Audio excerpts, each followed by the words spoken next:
അങ്ങനെ അന്നത്തെ ദിവസം ഡാനിയും നന്ദുവും ഓഫീസിലേക്ക് പോയി. ആൽവിയും അല്ലുവും അവരുടെ മമ്മിയുടെ ഫാമിലിയെ കാണാനും പോയി. അവരും തിരക്കിലായിരുന്നു. ഡാനി ഓഫീസിലെത്തിയതും നന്ദുവിനെ കുറച്ച് ഫയൽസ് കൊടുത്ത് ലാപ്പിലേക്ക് ആഡ് ചെയ്യാൻ പറഞ്ഞു. അവൾ ആ ജോലിയിലേക്ക് കടന്നിരുന്നു. ഡാനിക്ക് അന്നത്തെ ദിവസം ഭയങ്കര ബിസിയാണ്. പിന്നെ ഡാനിയും നന്ദുവും നേരിൽ കണ്ടത് ലഞ്ച് ടൈമിലായിരുന്നു. അതുതന്നെ കുറച്ച് വൈകിയിരുന്നു. നന്ദു അർച്ചനയുടെ കൂടെ. ഓഫീസിലെ നന്ദുവിൻ്റെ ബെസ്റ്റ് ഫ്രണ്ടാണ് അർച്ചന. ക്യാൻറ്റീനിലേക്ക് പോകാൻ നിന്നതും Sreenanda come to my cabin. Dani അത് പറഞ്ഞ് അവൻ്റെ കസേരയിൽ പോയിരുന്നു. അർച്ചനയും നന്ദുവുമാണെങ്കിൽ ഇനി എന്താ ഇയാൾക്ക് വേണ്ടത് എന്നോർത്ത് നിൽക്കുവാണ്. ഡി നീ വന്നേ, അയാൾക്ക് ഈ ഫ്രീ ടൈമിൽ എന്ത് കുന്തവാ, അതും ഇത്രയും ടൈമായി, എന്നത്തേക്കാളുന്ന സമയം വൈകിട്ടുമുണ്ട്. അതും പറഞ്ഞ് അർച്ചന അവളുടെ കയ്യിൽ പിടിച്ച് വലിച്ചുകൊണ്ട് നടന്നു. ഏയ് അച്ചു, നീ വിട്, ചെന്നില്ലെങ്കിൽ പിന്നെ അത് മതി, നീ നടന്നോ, ഞാനിപ്പോൾ വരാം. അതും പറഞ്ഞ് അവൾ ഡാനിയുടെ അടുത്തേക്ക് പോയി. അവൾ ചെന്നപ്പോഴുണ്ട് കസേരയിൽ കണ്ണടച്ച് കിടക്കുന്ന ഡാനിയെയാണ് അവൾ കണ്ടത്. സർ, നന്ദു പതിയെ വിളിച്ചു. നീ വാ, നമുക്കേ വീട്ടിലേക്ക് പോയിട്ട് ഒരിടം വരെ പോവാനുണ്ട് രാത്രിയിൽ. അതുകൊണ്ട് ഇപ്പോൾ പോയി കുറച്ച് നേരം ഒന്ന് റെസ്റ്റ് ചെയ്തിട്ട് വീട്ടിൽ നിന്ന് പോയാൽ മതി. കണ്ണടച്ച് തന്നെയാണ് ഡാനി പറയുന്നത്. സർ, എങ്ങോട്ടാ പോകുന്നത്? ആ ചോദ്യം ഡാനിയെ നന്നായി ഒന്ന് ചൊടിപ്പിച്ചു. എല്ലാം അറിഞ്ഞാലേ പൊന്നുമോളൻ്റെ കൂടെ വരത്തുള്ളൂ. അവൻ്റെ ദേഷ്യത്തോടെയുള്ള ചോദ്യം കേട്ട് നന്ദു ഒന്നും മിണ്ടാതെ അവനെ തന്നെ നോക്കി നിന്നു. എന്നെ നോക്കി നിൽക്കാതെ എടുക്കാനുള്ളത് എടുത്തിറങ്ങിക്കോ, ഞാൻ വരാം, എന്നിട്ട് വീട്ടിലേക്ക് ഒരുമിച്ച് പോവാം. ഡാനിയുടെ അലർച്ച കേട്ട് നന്ദു പിന്നെ ഒന്നും ചോദിക്കാതെ അവളുടെ ബാഗും എടുത്ത് പുറത്തേക്ക് പോയി. പോകുന്ന പോക്കിൽ അവനെ ഒന്ന് നോക്കി. പക്ഷേ ഡാനി അവളെ ഒന്ന് മൈൻഡ് പോലും ചെയ്തില്ല. ഇതെന്താ ഇങ്ങേർക്ക് എന്നോട് ഇത്ര ദേഷ്യം? രാവിലെ വീട്ടിൽ നിന്ന് പോകുന്നത് മുതൽ ഞാൻ ശ്രദ്ധിക്കുക, എന്നോടൊന്നും മര്യാദയ്ക്ക് സംസാരിക്കുന്നത് പോലുമില്ല. ഇനി ഞാൻ ആൽവി ചായനോട് മിണ്ടിയിട്ടാണോ എന്തോ? ആ, എന്തെങ്കിലും ആവട്ടെ, അങ്ങേർക്ക് അല്ലെങ്കിലും പൂന്തിൻ്റെ സ്വഭാവമല്ലേ, എപ്പോഴാണ് മാറുന്നതെന്ന് പറയാൻ പറ്റില്ലല്ലോ. അങ്ങനെ ഓരോന്ന് ആലോചിച്ച് നന്ദു ഓഫീസ് കഴിഞ്ഞ് റോഡിലൂടെ നടക്കുവാണ്. അപ്പോഴാണ് ആൽവി ചായനും ഫാമിലിയും എൻ്റെ സൈഡിൽ വന്ന് കാറ് നിർത്തിയത്. നന്ദു അവരെ പുഞ്ചിരിയോടെ നോക്കി. നന്ദു വാ, വന്ന് വണ്ടിയിൽ കയറി വേണേ. ഏയ് അത് വേണ്ട ഏട്ടായി, ഞാൻ ഡെവിച്ചായം ഇപ്പോൾ വരും, അങ്ങനെ കൂടെ വന്നോളാം. ഓ, നീ നിൻ്റെ കെട്ടിയോൻ്റെ കൂടെ വരത്തുള്ളൂ, ആൽവിൻ പിണക്കത്തോടെ പറഞ്ഞു. ഏയ് അതല്ല ഞാൻ. അവളെന്തോ പറയാൻ നിന്നതും അല്ലു അതിന് സമ്മതിക്കാതെ ഡോറ് തുറന്നകത്തേക്ക് കയറ്റിയിരുന്നു. എൻ്റെ ചേച്ചി ഇന്ന് ഞങ്ങളുടെ കൂടെ പോന്നാൽ മതി, അതിനെൻ്റെ ഏട്ടായി ഒന്നും പറയില്ല പോരെ? അതും പറഞ്ഞവർ ചിരിച്ചു. ഏട്ടായി ഡാനി ഏട്ടായിയോട് വിളിച്ച് പറയേണ്ടി വരും നമ്മുടെ കൂടെയാണ് ചേച്ചിയെന്ന്, അല്ലെങ്കിൽ അയാൾ ഇളകിക്കൊണ്ട് വരും. അങ്ങനെ ആൽവിൻ ഫോണെടുത്ത് ഡാനിയെ വിളിച്ചു പറഞ്ഞു. എന്നാൽ ഫോണിലൂടെ ആൽവിൻ പറയുന്ന ഓരോ വാക്കും ഡാനിയുടെ ദേഷ്യം ഇരട്ടിക്കാൻ കാരണമായി. ഫോൺ വെച്ചതും ഡാനി ദേഷ്യത്തോടെ കാറിൻ്റെ ചാവിയും എടുത്ത് പുറത്തേക്കിറങ്ങി. പുല്ല്, അവൾക്കെന്തോ ഒരു 5 മിനിറ്റ് തന്നെ ഒന്ന് കാത്തു നിൽക്കാൻ വയ്യേ. എന്നേക്കാളും വലുതാണോ അവൾക്ക് ആൽവിയും അല്ലുവും? ശരിയാക്കി കൊടുക്കുന്നുണ്ട് ഞാൻ, വീട്ടിലൊന്ന് എത്തിക്കോട്ടെ. അങ്ങനെ ഡാനി കുരിശിങ്കിലേക്ക് പറപ്പിച്ചു വിട്ടു. നന്ദു ഫുഡ് കഴിച്ചിട്ടില്ല എന്ന് പറഞ്ഞതും അവൾക്ക് വേണ്ട ഫുഡും വാങ്ങി കഴിച്ചുകൊണ്ടാണ് അവൾ പോയത്. മോളെ, എൻ്റെ മോൾക്ക് അവിടെ സുഖമല്ലേ? അല്ലുവിൻ്റെ മമ്മ റോസി നന്ദുവിനോടായി ചോദിച്ചു. സുഖാണ് റോസി ആൻറ്റി, നന്ദു ഒരു പുഞ്ചിരിയോടെ മറുപടി പറഞ്ഞു. സാറയുടെ ദേഷ്യം മാറിയോ മോളെ?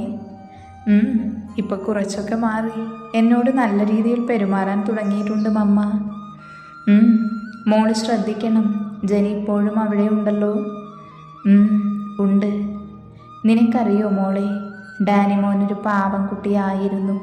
ആരോടും ദേഷ്യപ്പെടാത്ത, ആരെയും വേദനിപ്പിക്കാത്ത വെറും ഒരു പാവമായിരുന്നു ഡാനി. പക്ഷേ ഇന്ന് ആ പണ്ടത്തെ ഡാനിയില്ല. ചുമ്മാ ദേഷ്യപ്പെടുന്ന, എല്ലാത്തിനും ഗൗരവം കാണിക്കുന്ന ഡാനിയാണിപ്പോൾ ഉള്ളത്.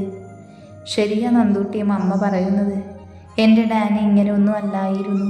തികച്ചും ഈ ഡാനിയിൽ നിന്നും ഓപ്പോസിറ്റ്.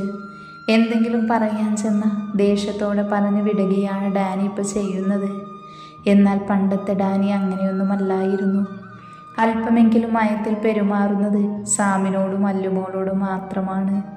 എന്നോട് പോലും എന്തെങ്കിലും ചോദിച്ചാൽ ആദ്യം ദേഷ്യപ്പെടുവാണ് ചെയ്യുക, പിന്നെയാണൊരു മയത്തിൽ സംസാരിക്കുകയുള്ളൂ. എൻ്റെ നന്ദൂട്ടി അവൻ്റെ കൂടെ ഉണ്ടാവണം. നന്ദൂട്ടിയെ അവന് ഇഷ്ടമാണെന്ന് എനിക്ക് നന്നായിട്ടറിയാം. അതാണ് ഞാൻ നിന്നോട് സംസാരിക്കുമ്പോൾ പോലും അവൻ നിന്നെ കുശുമ്പോടെയാണ് നോക്കുന്നത്. അവൻ അത്രത്തോളം ചെറുപ്രായത്തിൽ അനുഭവിച്ചത് കൊണ്ടാവാം അവൻ്റെ സ്വഭാവം ഇങ്ങനെയായി മാറിയത്. ആൽവിൻ നെടുവീർപ്പിട്ട് പറഞ്ഞു. നന്ദു അതെല്ലാം കേട്ടിരുന്നു. നന്ദുവിൻ്റെ മനസ്സിലപ്പോൾ ഉണ്ടായിരുന്നത് എന്തായിരിക്കും ഡെവിശായനെ വേദനിപ്പിച്ച കാര്യങ്ങൾ. അതുമാത്രമായിരുന്നു അവളുടെ മനസ്സിൽ. അവൾക്കെന്തോ അത് ഓർക്കും തോറും മനസ്സിന് വല്ലാത്തൊരു വേദന പോലെ. അപ്പോഴേക്കും അവർ വീട്ടിലെത്തിയിരുന്നു. അവിടെ എത്തി കാറ് നിർത്തിയതും റോസിയാൻ്റെ വീട്ടിലേക്ക് കയറിപ്പോയി. അതിന് തൊട്ടപ്പുറത്തെ വീട് തന്നെയാണ് ഡാനിയുടെ. അതുകൊണ്ട് തന്നെ കാർ അവിടെ നിർത്തി ആൽവിയും അല്ലുവും നന്ദുവിനെയും കൊണ്ട് കുരിശിങ്കിലേക്ക് വന്നു. അവിടെയൊന്നും ഡാനിയുടെ കാറ് കാണാത്തത് കൊണ്ട് അവർക്ക് മനസ്സിലായി അവൻ വന്നിട്ടില്ല എന്ന്. അത് കണ്ടതും നന്ദുവിന് സമാധാനമായെങ്കിലും മനസ്സിൽ ചെറിയൊരു പേടിയുണ്ടായിരുന്നു. വീട്ടിലേക്ക് കയറി ചെന്നപ്പോൾ ജെനിയും സാറയും ഹാളിൽ തന്നെയുണ്ട്. ഇവരെ കണ്ടതും ജെനി നന്ദുവിനെ ഒന്ന് പുച്ഛിച്ചുകൊണ്ട് ദേഷ്യത്തോടെ റൂമിലേക്ക് പോയി. സാറ പിന്നെ നന്നായി അഭിനയിക്കുന്നുണ്ട്. എവിടെ മോളെ ഡാനി? നന്ദുവിനെ കണ്ടതും സാറ ചോദിച്ചു. ഇപ്പോൾ വരും ആൻറ്റി, അവനെ കുറച്ച് തിരക്കുണ്ടെന്ന് പറഞ്ഞു. അപ്പം നന്ദുവിനെയും കൊണ്ട് ഞങ്ങളിങ്ങ് പോന്നു. സാറ ചോദിച്ചതിന് ആൽവിയാണ് മറുപടി പറഞ്ഞത്. അത് സാറയ്ക്ക് ദഹിച്ചില്ല എങ്കിലും അവർ പിന്നെ ഒന്നും പറയാതെ അവിടെ നിന്ന് പോയിരുന്നു. പിന്നെ ഇവർ മൂന്നും ഡാനി വരുന്നത് വരെ ഹാളിൽ തന്നെ കത്തിയടിച്ചിരുന്നു. കുറച്ച് കഴിഞ്ഞതും അവൻ്റെ കാറിൻ്റെ സൗണ്ട് കേട്ടു. എന്തുകൊണ്ടോ നന്ദുവിൻ്റെ ഹൃദയം വേഗത്തിൽ മിടിക്കാൻ തുടങ്ങി. അവൾക്ക് ഡാനി എങ്ങനെ പ്രതികരിക്കുമെന്ന പേടി നന്നായിട്ടുണ്ടായിരുന്നു. ഡാനി അകത്തേക്ക് കയറി വന്നപ്പോൾ ഇവരെ 3 പേരെയുമാണ് കാണുന്നത്. അവൻ്റെ മുഖം ദേഷ്യം കൊണ്ട് ചുവന്നു. അവൻ ആരെയും നോക്കാതെ മുകളിലേക്ക് കയറാൻ തുടങ്ങിയതും പെട്ടെന്നൊന്ന് നിന്നു. എന്നിട്ട് അവളോടായി പറഞ്ഞു, ശ്രീ, എനിക്കൊരു ഗ്ലാസ് കാപ്പി വേണം, റൂമിലേക്ക് വേഗം കൊണ്ടുവാ. അവൻ അതും പറഞ്ഞ് അവിടെ നിന്നും പോയിരുന്നു. നന്ദു ഒരു നിമിഷം ദയനീയമായി അല്ലുവിനെയും ആൽവിയെയും നോക്കി. എൻ്റെ പൊന്നു ചേച്ചി, ഇപ്പം അങ്ങോട്ട് ചെന്നാലേ ചേച്ചിയെ ജ്യൂസാക്കി കുടിക്കുമേട്ടായി. അത്രയ്ക്ക് ദേഷ്യമുണ്ടെന്ന് തോന്നുന്നു. ഇനി എന്ത് ചെയ്യും? ഇത്രയ്ക്ക് ദേഷ്യപ്പെടുമെന്നുണ്ടെങ്കിൽ ഞങ്ങളുടെ കൂടെ കൊണ്ടുവരേണ്ടിയിരുന്നില്ല ചേച്ചിയെ. അല്ലു പറഞ്ഞതും നന്ദു അവളെ കൂർപ്പിച്ചു നോക്കി.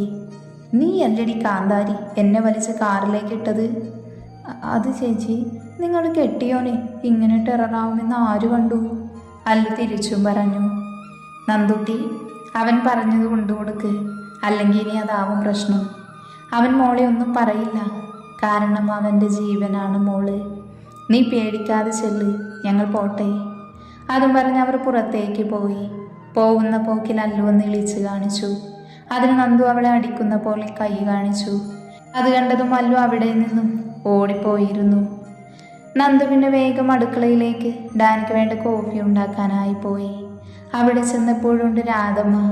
ഇന്ന് കണ്ടില്ലല്ലോ എന്ന് പരാതിയും കൊണ്ട് നിൽക്കുന്നു. പിന്നെ രാധമ്മയുടെ പരാതി കഴിഞ്ഞപ്പോഴേക്കും അരമണിക്കൂർ കഴിഞ്ഞിരുന്നു. എൻ്റെ ഈശ്വര, ഇതിനെല്ലാം കൂടി എന്തായിരിക്കും ആ കലിപ്പൻ്റെ കയ്യിൽ നിന്ന് എനിക്ക് കിട്ടാൻ പോകുന്നത്? അവൾ പലതും ഓർത്ത് മുകളിലേക്ക് കയറി. ആ നിമിഷം അവളുടെ കൈ വിറയ്ക്കുന്നുണ്ടായിരുന്നു. എന്നാൽ റൂമിൽ ഡാനി ദേഷ്യം കൊണ്ട് വിറച്ചു നിൽക്കുവാണ്.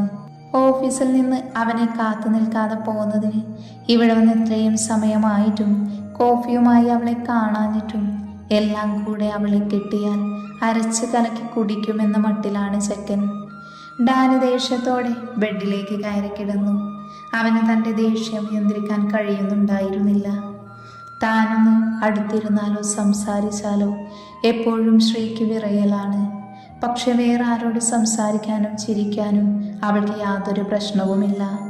ഒരിക്കൽ പോലും ആൽവിയോടും അനിയോടും സംസാരിക്കുന്ന രീതിയിൽ അവൾ എന്നോട് ഇതുവരെ സംസാരിച്ചിട്ടില്ല. ഫ്രണ്ട്സായി ഈ കഴിഞ്ഞ ദിവസങ്ങൾ അത്രയും ഒരുമിച്ചുണ്ടായിട്ട് പോലും അവൾ എന്നോട് ഇത്രയധികം സംസാരിച്ചിട്ടില്ല. ഓർക്കും തോറും ഡാനിക്ക് വല്ലാത്ത ദേഷ്യവും വിഷമവും തോന്നി. ഇനിയും താൻ അവളോട് തൻ്റെ ഇഷ്ടം തുറന്ന് പറഞ്ഞില്ലെങ്കിൽ ഒരുപക്ഷെ അവളെ തനിക്ക് എന്നേക്കുമായി നഷ്ടപ്പെടുമെന്ന് അവൻ്റെ മനസ്സ് അവനോട് തന്നെ വാദിച്ചു. ഇതേ സമയം നന്ദു പേടിച്ച് വാതിൽ തുറന്നു. എന്നാൽ വാതിൽ തുറക്കുന്ന ശബ്ദം കേട്ടതും ഡാനി കണ്ണിന് കുറുകെ കൈകൾ വെച്ച് കണ്ണടച്ച് കിടന്നു. നന്ദു റൂമിലേക്ക് കയറി ബെഡിലേക്ക് നോക്കിയപ്പോഴുണ്ട് കൈകൾ തലയ്ക്ക് കുറുകെ വെച്ച് കിടക്കുകയാണെന്ന് മനസ്സിലായി. നന്ദു പതിയെ ഡാനിക്കടുത്തേക്ക് നടന്നു. അവൾ കട്ടിൽ കയറിയിരുന്ന്. അവൾക്കറിയാം എല്ലാം കൂടെ അവന് ദേഷ്യമായിട്ടുണ്ടാവുമെന്ന്. ഡാനിയുടെ ചലിക്കുന്ന കൃഷ്ണമണി കണ്ടതും നന്ദുവിന് മനസ്സിലായി അവൻ ഉറക്കമല്ല എന്ന്. നന്ദു വന്നിട്ടും ഒരനക്കവും ഒന്നുമില്ലാത്തത് കൊണ്ട് ഡാനി പതിയെ ഒരു കണ്ണു തുറന്ന് നോക്കി. അപ്പോഴുണ്ട് എന്തോ ആലോചിച്ചിരിക്കുവാണ് നന്ദു. ആ നിമിഷം തന്നെ നന്ദു ഡാനിക്ക് നേരെ തിരിഞ്ഞതും ഡാനി കണ്ണുകൾ അടച്ചുറങ്ങുന്നത് പോലെ കിടന്നു. ഡെവിച്ച, പതിഞ്ഞ ശബ്ദത്തിൽ നന്ദു വിളിച്ചതും ഡാനിയുടെ ഉള്ളിൽ ഇതുവരെ ഉണ്ടായിരുന്ന ദേഷ്യവും പരിഭവവും അലിഞ്ഞില്ലാതെയാകുന്നത് അവൻ അറിഞ്ഞു. അവളുടെ സ്നേഹത്തോടെയുള്ളൊരു വിളിക്ക് പോലും എൻ്റെ ദേഷ്യത്തെ ഇല്ലാതാക്കാൻ കഴിയുമെന്ന് അവന് മനസ്സിലായി. തന്നിൽ അത്രത്തോളം സ്വാധീനം ചെലുത്തിയിട്ടുള്ളവളാണ് നന്ദു എന്ന് മനസ്സിലാകുകയായിരുന്നു ഡാനിക്ക്. എങ്കിലും പെട്ടെന്ന് അവളോടുള്ള പരിഭവം മാറ്റുവാൻ അവൻ തയ്യാറായിരുന്നില്ല. അവൻ തന്നെ നോക്കുന്നില്ല എന്ന് കണ്ടതും നന്ദു അവനെ തട്ടി വിളിച്ചു. ഡെവിച്ച, ഉറക്കല്ലെന്ന് എനിക്കറിയാം, പിന്നെന്ത് എണീക്കാൻ അത്ര ബുദ്ധിമുട്ട്? ശ്രീനന്ദ, നീ ഇപ്പോൾ പോ, എനിക്ക് നല്ല തലവേദനയുണ്ട്, പ്ലീസ് ഒന്ന് പോയി തരുമോ?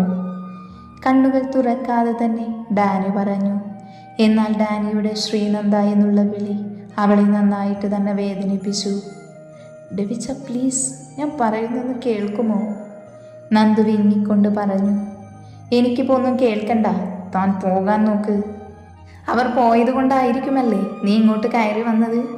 എന്നാൽ അവരവരുടെ വീട്ടിലുണ്ടാവും, അങ്ങോട്ട് പൊയ്ക്കോ. നീ അവരോട് സംസാരിക്കാനല്ലേ നിനക്കിഷ്ടം? എന്നോടൊന്നും സംസാരിക്കണ്ടല്ലോ. ഞാൻ പറഞ്ഞത് കേട്ട് നിനക്ക് അനുസരണയുമില്ലല്ലോ. അതുകൊണ്ട് വെറുതെ എൻ്റെ അടുത്തിരുന്ന് സമയം വേസ്റ്റ് ചെയ്യേണ്ട. ഒരു കോഫി പോലും ഞാൻ പറഞ്ഞിട്ട് അരമണിക്കൂറായി. എന്നിട്ട് ഇപ്പോഴാണ് അവൾ വരുന്നത്. എന്തിനാ ഇങ്ങോട്ടേക്ക് ഇപ്പോൾ വന്നത്? അവരോട് സംസാരിച്ച് തീർന്നിട്ടുണ്ടാവില്ല. അതുകൊണ്ട് അവരുടെ വീട്ടിലേക്ക് തന്നെ പൊയ്ക്കോ നീ. അവൻ്റെ വാക്കുകളിൽ ദേഷ്യത്തേക്കാൾ ഉപരി പരിഭവമായിരുന്നു. ഡെവിച്ചായ പ്ലീസ്, എനിക്ക് പറയാനുള്ളതൊന്ന് കേൾക്കാമോ? നന്ദു, ഇപ്പം എനിക്കൊന്ന് ഒറ്റയ്ക്കിരിക്കണം, താനൊന്ന് പോകാവോ?